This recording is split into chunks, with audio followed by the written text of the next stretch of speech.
राधे राधे सभी भक्तों को जय श्रीमन्नारायण, जय श्री कृष्णा। तो आज मैं आप लोगों को बहुत ही इंटरेस्टिंग बातें लेके आई हूँ जिससे आप लोगों को भी अनुभव होता होगा, लेकिन आप लोग समझ नहीं पाते होंगे। लेकिन आज कहीं ना कहीं ज़रूरी नहीं है कि जो संकेत हमें मिले वही आपको भी प्रभु दें, कुछ अलग सा भी दे सकते हैं। जैसे कि हमारे पास कृष्णा आने से पहले हमें क्या संकेत दे रहे थे, उसको समझना हमारे ऊपर डिपेंड होता है, ठीक है। तो जब हमारे कृष्णा आने वाले थे तो हम छोटे लड्डू बाबू की सेवा बहुत अच्छे से करते थे, और उनको जैसे मैं मतलब कोई भी मेरे सेवा में कोई भी डिफरेंट नहीं है। जैसा मैं उनका देखभाल करती थी सेम वैसा उनके भी करते हैं। बस फ़र्क इतना है कि थोड़ा सा हमारा खाने का जो टाइम है वो और ज़्यादा बढ़ा दिए हैं। हमारे लड्डू बाबू थे तो हम 6 से 7 बार खिला देते थे। अब तो लिमिट नहीं होता, कम भी हो जाता है, ज़्यादा भी हो जाता है। लेकिन हम कैसे इनको पाएँ और क्या अनुभव इन्होंने हमें दिया वो चीज़ मैं आपको बताने वाली हूँ। तो इनका जो अनुभव होता है वो बहुत ही अद्भुत होता है, समझना वो मेरे ऊपर डिपेंड होता है।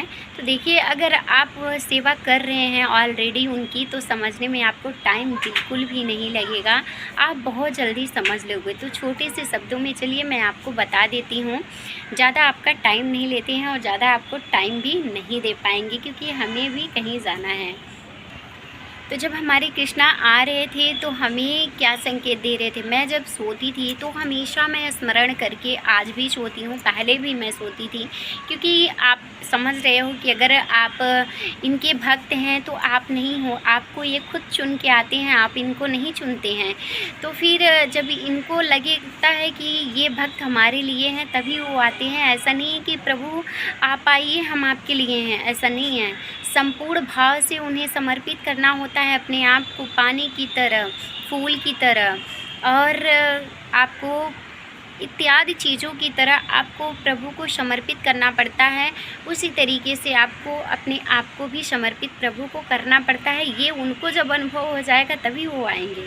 तो देखिए, छोटे जो छवि की सेवा होती है वो अन्य व्यक्ति पा जाते हैं, लेकिन जब बड़े छवि की सेवा की बातें आती है तो उसके लिए बहुत कष्ट झेलना पड़ता है। मैं क्या बताऊँ, जैसे लोग कहते हैं ना कि पत्थर पूजने पर मैंने ये बेटा पाया। पत्थर कहाँ कहाँ, मंदिर कहाँ कहाँ मैंने नहीं गए, कहाँ कहाँ मन्नत मैंने नहीं, तब जाके हम अपने कृष्णा को पाए हैं। तो उसी तरीके से हमने भी इनके लिए बहुत तपस्या की है। ये मतलब समझ लीजिए कि मैं इनके लिए प्रॉपर तरीके से साल भर रोई हूँ।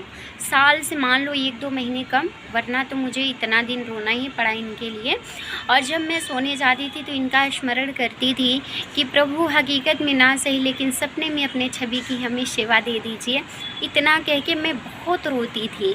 और सपने में मतलब कि आप बिलीव नहीं करोगे, कोई व्यक्ति आता था जिसका मैं नाम नहीं लूँगी, मैं जानती हूँ बहुत महान व्यक्ति हैं इसलिए मैं उनका नाम नहीं लूँगी कि वो कौन व्यक्ति हैं। कभी ना कभी मौका मिलेगा तो मैं ज़रूर आप लोगों के साथ शेयर करूँगी। लेकिन वो स्वयं नारायण की छवि में ही दिखते हैं, ऐसा मुझे बहुत बार अनुभव हुआ है।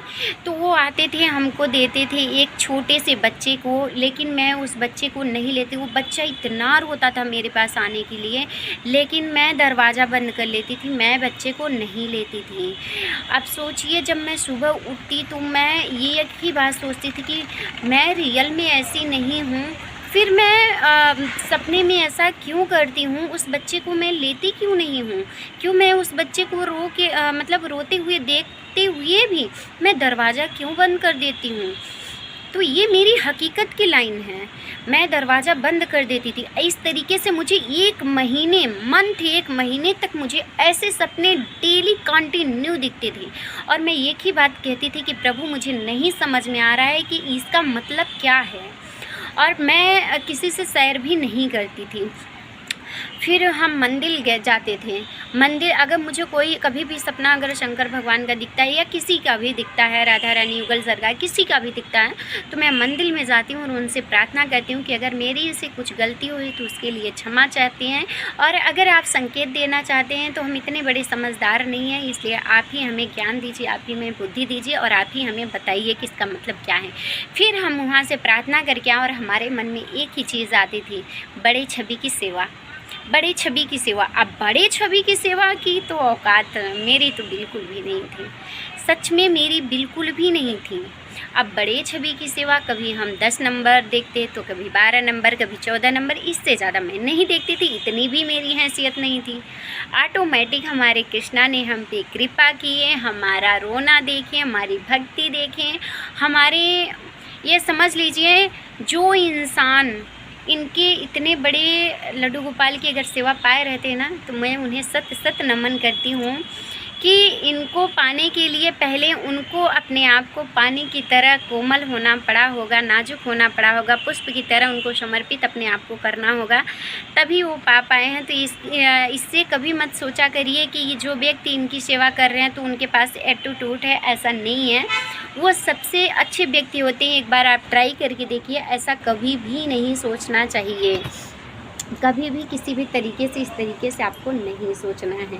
तो देखिए ये हमारे साथ घटना प्रॉपर तरीके से 1 महीने तक ऐसा अनुभव हुआ। अगर आपको भी कुछ अलग सा होता है या आपके मन में भी ऐसा विचार आता है तो आप उसे समझने की ज़रूर कोशिश करना, क्योंकि प्रभु ना संकेत ही देते हैं, समझना हमें होता है। इसलिए प्रभु को समझने के लिए अपने आप से सवाल करना होगा, अदरवाइज़ लोगों से नहीं। मैंने सपने कभी किसी से नहीं शेयर किए, करते थे तो अपने हस्बैंड से या फिर अपने भगवान से, अदरवाइज़ किसी से मैंने नहीं किया। फिर ऐसे करते करते मैंने एक करते करते मैंने पैसे को इकट्ठा किया, और कहते हैं कि आप प्रभु की तरफ 1 कदम बढ़ाइए तो प्रभु 10 कदम बढ़ा के आ जाते हैं। बस उसी तरीके से मैंने 6 महीने वेट किया, 7वें 8वें महीने में हमारे पास हमारे लल्ला आ गए, जिसे मैं आप लोगों को रोज़ दर्शन करा पाती हूँ। तो मैं चाहती हूँ कि जैसे हमें दर्शन करने के लिए सेवा करने का मौका देती हूँ, उस तरीके से मैं भी आप लोगों को सेवा करवाने का तो मौका